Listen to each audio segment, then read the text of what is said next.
시계는 12시부터 6시까지는 돌고 6시부터 12시까지는 바로 돈다. 간장 담그는 꽃게 있잖아요. 우리가 다 꽃게라고 생각하고 누군가 우리를 통 속에 집어넣었어. 그리고 이제 등판에다 간장을 막 쏟아부어요. 그러면 이제 우리는 기분이 좋을까요? 그래서 그 시 맨 끝에 보면 이렇게 써 있어요. 저녁이야, 불 끄고 잘 시간이야. 그래서 불 끄고 자고 일어났는데 뭐가 탄생했냐면 이제 꽃게, 간장게장이 탄생한 거야. 이러면 어떻게 먹어요, 이제 앞으로?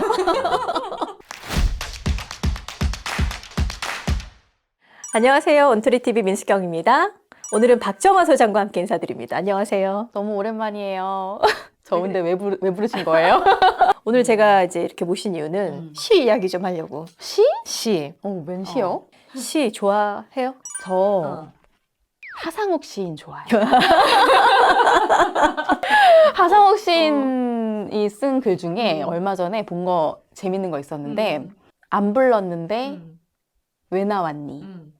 뱃살. 하나 더 있어요. 우리는 착하게 살았는데 왜 여기에 지옥철. 이런 거 좋아해요. 아니 어떻게 그 짧은 문장에서 그냥 강렬하게 와닿네요. 네, 공감 팍팍되고 시가 주는 힘이 어떨 때 보면 긴 글보다도 더 와닿을 때가 있는 것 같더라고요. 그 소장님 혹시 그 브레인워시라고 들어보셨어요? 들어봤어요. 네. 2024년 옥스퍼드가 선정한, 그러니까 작년도에 선정 단어죠. 뇌썩음이라고 해요. 이게 아마 현대인들이 너무 책도 안 읽고 그렇죠. 영상도 요즘에는 거의 쇼츠, 릴스, 틱톡 이런 짧은 영상만 보니까 뇌가 생각하는 기능을 상실하고 썩어가고 있다라고 얘기를 하더라고요. SNS 콘텐츠들로 뇌가 많이 망가지고 또 이제 썩어간다고 이제 표현을 했지만 이런 시대일수록 우리가 좀 책도 많이 읽고 특히 시를 많이 읽어야 이 썩어가는 뇌를 조금 회복시키고 사유 능력이 좀 생기지 않을까 이런 생각을 좀 해봤어요. 네. 그래서 오늘 우리가 시국이 난국임에도 불구하고 밥 한 끼 사주지 않는 시를 우리가 왜 읽어야 되는지, 도대체 시를 읽으면 어떤 점에서 좋은지 등을 깊게 나눠보는 시간을 가져볼까 합니다. 네. 특히 요즘 갑자기 이제 시인이 돼서 나타나신 그분을 저희가 어디로 튈지 모르는 그분. 네. 101번째 책이 시집이 될 줄이야. 네. 평소 언어 유희가 엄청난 분인데 이번엔 시적 언어로 어떻게 담아냈을지 굉장히 궁금합니다. 네, 최근 인생이 시답지 않아서를 출간하신 유영만 시인님을 모시고 인생 오막을 같이 건너볼까 합니다. 오막? 네. 무슨 막이에요? 그 오막이요. 첫 번째가 나지막, 두 번째가 오르막, 세 번째가 횡경막, 네 번째가 내리막, 다섯 번째가 마지막이라고 합니다. 그래서 각 막별로 정문 일침보다 더 강력한 침을 시를 통해서 얻는 소중한 깨달음의 시간이 될 것 같습니다.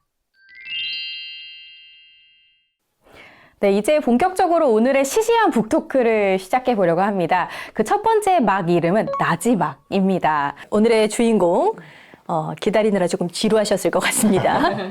인생이 시답지 않아서라는 시집을 최근에 내셨어요. 유영만 시인이자 교수님을 모셔보도록 하겠습니다. 교수님 안녕하세요. 네, 반갑습니다. 네. 먼저 축하드립니다.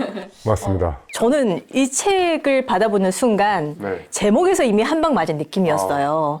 내 인생이 너무 시답지 않다라는 생각을 하면서 각성을 하면서 네. 또 어떻게 이런 제목을 구상하셨는지 너무 궁금했어요. 같은 제목이 정말 잘 져야 되는데요. 제목을 잘 짓는 방법은 제 목을 걸어야 되거든요. 사실 이 책을 쓰기 전에 제목을 정해놨어요. 인생이 시답지 않아서. 시답지 않은 세상에 시답게 살려면 어떻게 해야 될까. 그래서 이 책 앞에 그 큰 세로글씨로 써 있는 게 있어요.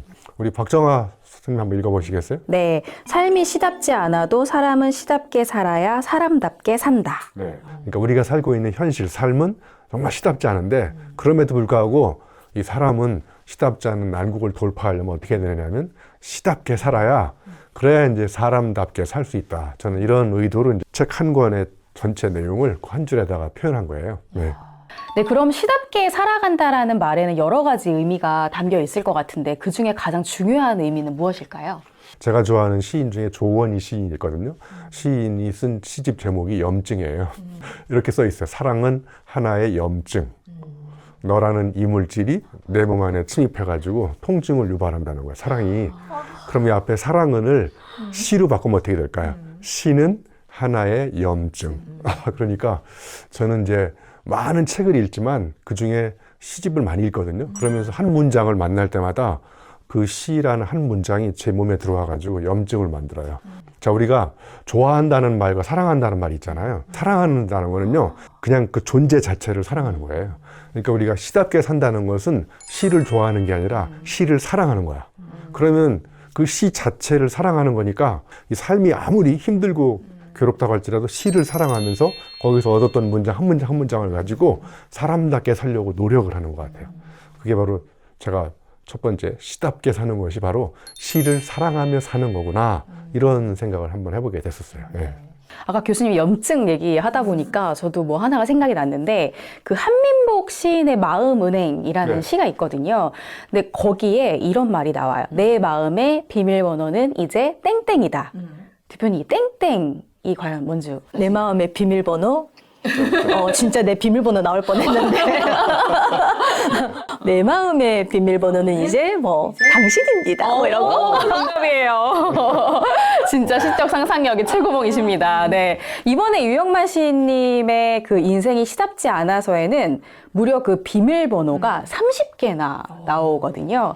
30편의 시가 다 당신은으로 시작을 합니다. 네, 예를 들면 당신은 되돌아보았지만 출처를 알 수 없는 발걸음이다. 이렇게 시작을 하는 거죠. 자, 오르막에서는 시를 은유법, 그러니까 메타포와 연결시켜서 이제 유영만 시인님과 함께 이야기를 나눠보려고 하는데요. 그 배움의 대포가 일어나는 시에 관한 7가지 메타포, 그러니까 시답지 않은 세상에 시가 품고 있는 7가지 의미 중에서 오늘은 저희가 몇 가지만 좀 짚어보려고 해요. 네.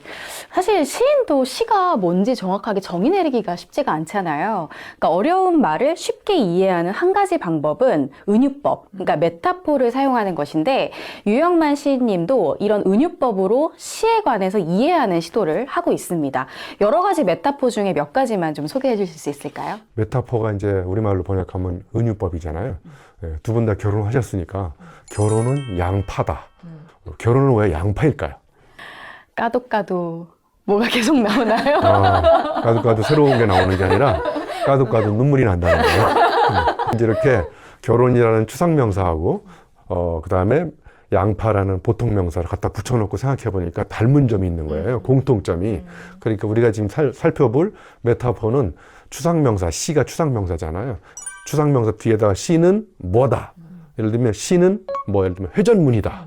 그러니까 회전문은 저쪽에 바깥에 나간 거하고 안에 있는 거하고 경계가 생기잖아요. 그러면 이제 시는 예를 들면 몸은 여기 있는데 이상을 꿈꾸는 거야. 그러면 현실과 이상, 나와 너, 나와 나 아닌 것, 요 사이 경계에서 시인들이 계속 다른 생각을 하면서 그 경계를 넘나들면서 이제 시에 대해서 생각하는 거예요. 제가 좋아하는 그 마경덕 시인이 어처군이라는 시를 썼거든요. 제가 한번 읽어드릴게요. 네. 나무와 돌이 한 몸이 되는 것은 어처군이 없는 일. 근본이 다르고 핏줄도 다른데 아무래도 이런 것들이 이렇게 돌아가면서 어처구니 없는 일이 생긴다는 거예요. 나와 너, 그다음에 나와 나 아닌 것. 그래서 이 두 가지가 맷돌에 들어가가지고 서로 이렇게 엉켜지는 것처럼 이게 바로 이제 시가 회전문인 것처럼 이렇게 돌아가는. 그래서 저는 이 어처구니라는 시를 딱 보고 정말 시인들의 상상력은 대단하구나, 이런 생각을 해보게 됐어요. 네, 그리고 또 시의 메타포 중에 저는 이걸 좋아하거든요. 뭐 제가 공부는 망치다라는 책을 썼지만 시는 망치다. 왜 그럴까요? 때려. 때려. 네, 어디를 때리냐면 뇌리를 때리고 심장을 파고드는 뭐 이런 글이 있거든요. 예를 들면 제가 좋아하는 시인 중에 박용화 시인이 있는데 이분이 이런 시를 썼어요. 그 사람의 눈에는 그 사람의 심장이 올라와 있다. 그러니까 그 사람의 심장을 내가 볼 수는 없는데 그 사람의 심장 뛰는 모습, 이런 것들이 눈에 다 담겨 있는다는 거예요. 이런 문장을 딱 읽는 순간 망치 한 방 콱 맞는 느낌이 나잖아요. 이런 걸 우리가 발견하기 위해서 시를 읽는 것 같아요. 정말 시인은 아무나 될 수 없는 거구나. 그래서 제가 시인이 될 수 없음을 시인했습니다. 네. 모든 시인들이 다 은유법을 써서 독자들의 가슴에 사무치는 그런 한 문장을 남기고 싶어 할 거예요. 이런 식으로 이제 은유법으로 된 문장들이 시 안에 가득 이제 담겨져 있는 거잖아요. 맞습니다. 네. 그러고 보니까 저도 이제 기억나는 그 은유법 문장이 하나가 있는데, 그 슬픔은 도적처럼 다녀간다. 잡을 수 없다. 몸이 끓인 불. 이영광 시인의 슬픔이 하는 일이라는 시의 일부입니다. 슬픔을 몸이 끓인 불이라고 표현하는 시인의 상상력은 정말 대단한 것 같아요. 이번 그 오르막에서도 색다른 깨우침을 시에서 많이 얻은 것 같습니다. 근데 이제 정말 뜻밖의 다른 막이 기다리고 있어요. 그 막 이름이 뭔지 아십니까? 뭐죠? 횡경막.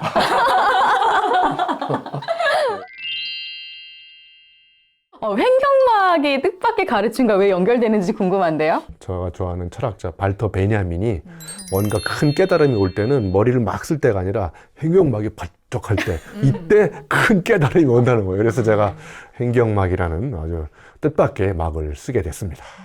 아니 저는 이제 횡격막을 가슴과 배를 구분하는 근육 정도로만 알고 평생을 살았는데 그 저와 같은 사람들을 위해서 시인들의 역할에 대해서 교수님께서 짧은 강의를 좀 해주셨으면 좋겠어요.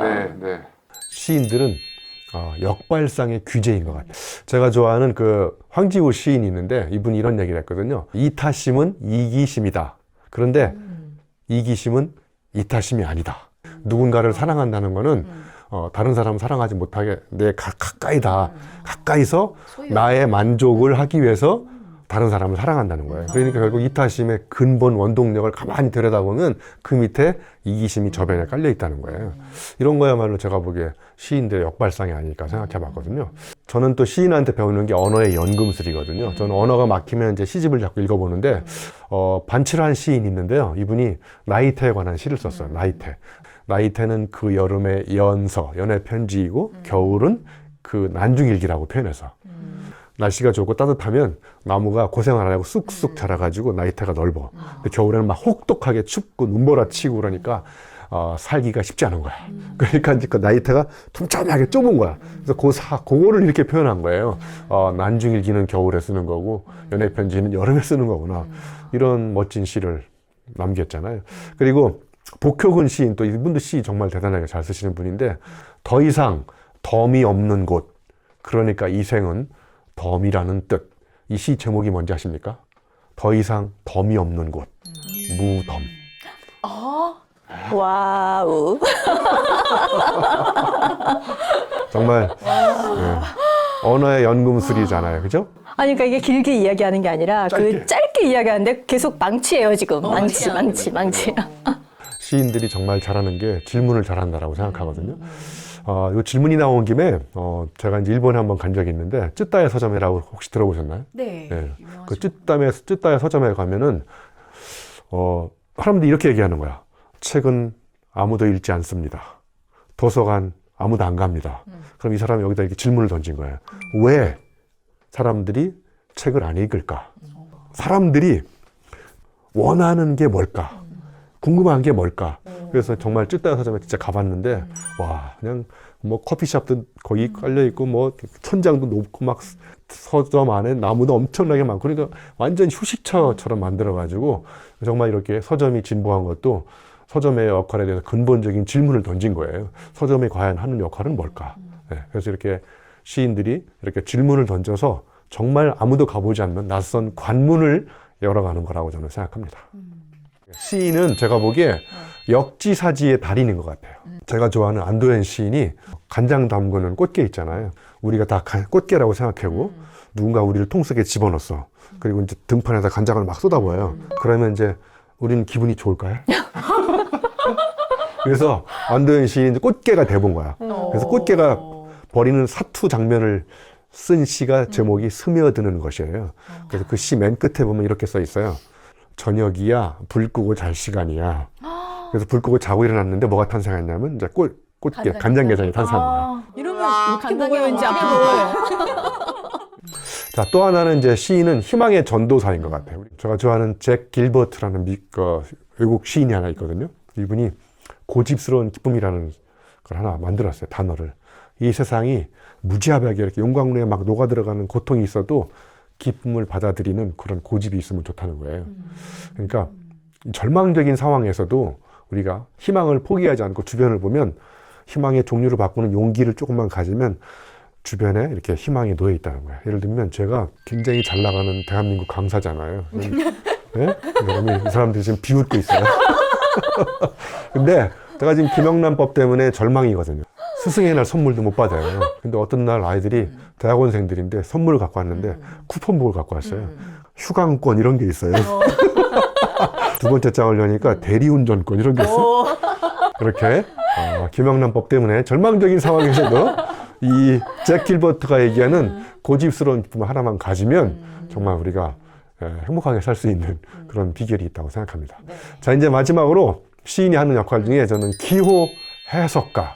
기호 해석가? 좀 이해가 잘 안 되시죠? 제가 좋아하는 김승희 시인이 시계를 본 거야.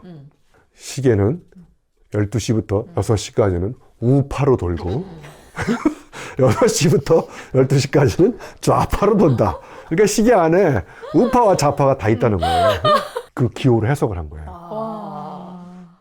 그래서 시인들은 이렇게 우리가 평상시에 그냥 지나쳤던 것들을 눈여겨본 다음에 그것이 품고 있는 기호의 의미를 해석해서 사람들한테 이해하기 쉽게 던져주는 정말 이 세상에서 꼭 필요한 사람이라고 생각합니다. 시인의 역할에 대한 교수님의 미니 강연을 들어보니까 정말 누구나 시인이 되고 싶을 것 같다는 생각이 좀 들었습니다. 유영만 시인님은 시인이 될 수 없음을 시인했다라고 했는데 시인으로 이제 시인하셔도 될 것 같습니다. 네. 시집을 냈지만 아직 시인들이 저를 시인으로 인정 안 해주는데 저는 계속 그래도 질문을 던지면서 시를 쓰려고 합니다. 자, 이제 저희가 사막을 만나볼 시간입니다. 사막은 이제 내리막인데요. 자기 성찰을 하면서 뼈저리가 반성하는 뉘우침이 이제 사막이 되겠습니다. 그 시인의 역할을 저희가 이제 횡격막에서 살펴봤는데 또 다른 측면에서 구절양장의 삶을 살아가는 시인의 9가지 역할이 또 있다고 해요. 네. 시인의 역할이 이렇게 많은지 몰랐습니다. 네. 시인이 당면하면 즐겨 먹는 9가지 지식이면이라는 게 있다는데 정말 재밌을 것 같아요. 네, 언어 유희로 알아보는 시인의 역할이 좀 궁금하더라고요. 네.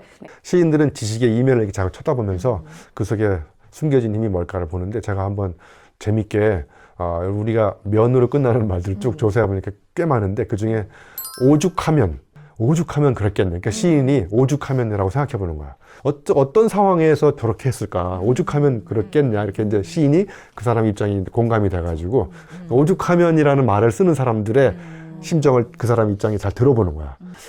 자, 시인들이 또 먹는 두 번째 면은 뭐냐? 하마터면. 조금만 멋디 잘못했더라면 어떤 큰 위험이 탄생하잖아요. 하마터면 내가 차에 치일 뻔했다. 하마터면 내가 부자가 될 뻔했다. 그런 식으로. 그래서 시인들은 그 하마터면 뒤에 붙는 말들을 생각해 보는 거야.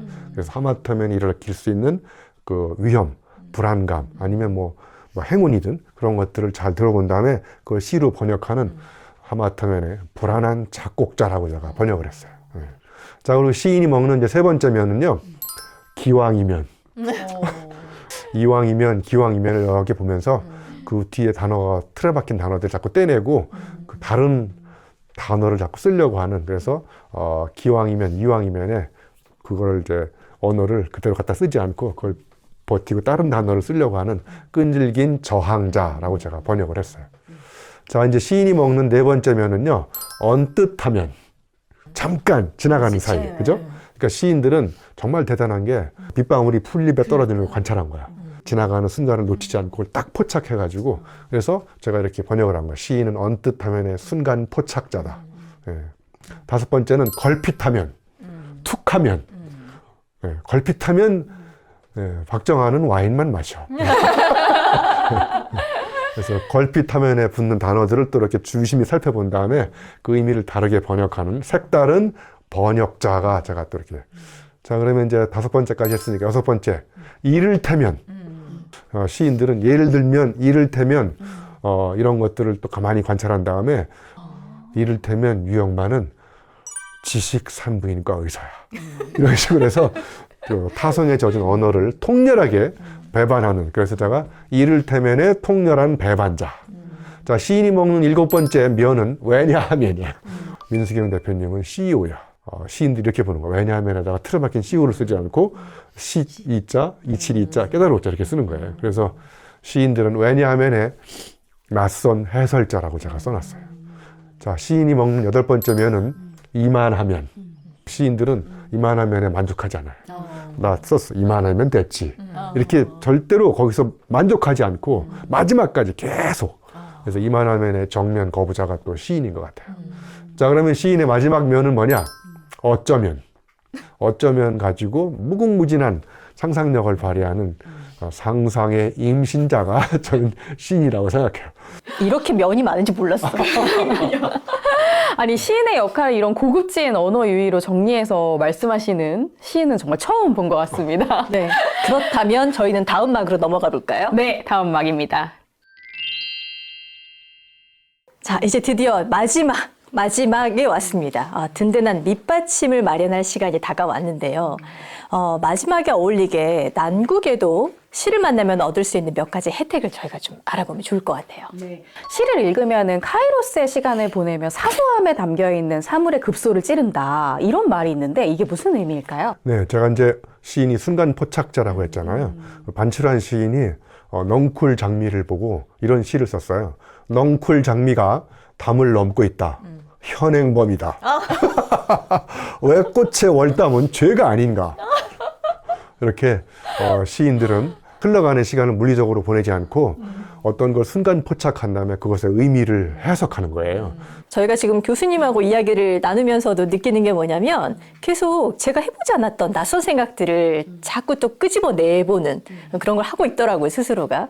제가 교수님 덕분에 진짜 오랜만에 시집을 읽어보게 되었는데 뭔가 이게 시를 읽으면 추가로 좀 어떤 점에서 삶의 좀 윤활유가 될지 얘기해 주시면 좋을 것 같아요. 네. 시를 읽으면 저는 경이로운 당혹감이 든다고 생각해요. 맞아. 그래서 반칠한 시인 제가 좋아한다고 그랬잖아요. 이분이 이제 부재중 전화라는 시를 썼거든요. 집을 비운 사이 전화가 왔다. 재발신 번호를 누르자 지금 거신 전화는 없는 번호입니다. 세상에 없는 곳으로부터 전화가 왔다? 없는 곳으로 오라는 뜻일까요? 이런 시를 썼어요. 아니, 없는 전화인데 거기서 전화가 왔다는 거예요. 이런 걸 보면 당혹감이 들지 않습니까? 네. 자, 그리고 시인이 갖고 있는 이제 시를 읽으면 우리가 또 하나 얻을 수 있는 혜택 중에 하나는 모르는 게 무엇인지를 이렇게 남겨두는 거예요. 시인들은 항상 미지의 것을 이렇게 남겨놔요. 네? 그래서 모르는 게 없어지는 순간 그리움이 없어집니다. 그리고 인생은 저는 미완성이라고 생각해요. 완성됐다고 생각하는 순간 사람은 더 이상 노력하지 않거든요. 그런데 뭔가가 아직도 더 채워야 될 게 있고 내가 결핍돼 있고 그러니까 더 공부해야 되고 그러니까 희망이 생기고 그리고 그 모르는 것을 채우려고 하는 더 간절한 그리움이 생기고 저는 이렇게 생각해 봅니다. 네. 자, 우리가 요즘 사는 게 숨 막힌다고 그러죠. 네, 저는 시가 바로 숨 막히는 사람들한테 숨통 트이게 많은 것 같아요. 네, 그래서 시를 우리가 가끔씩 읽어보면 이게 숨 막히는 세상에서도 시답지 않은 세상에서도 시답게 살 수 있다고 생각해요. 저는 시가 아픔에서 탄생하는 거라고 생각하거든요.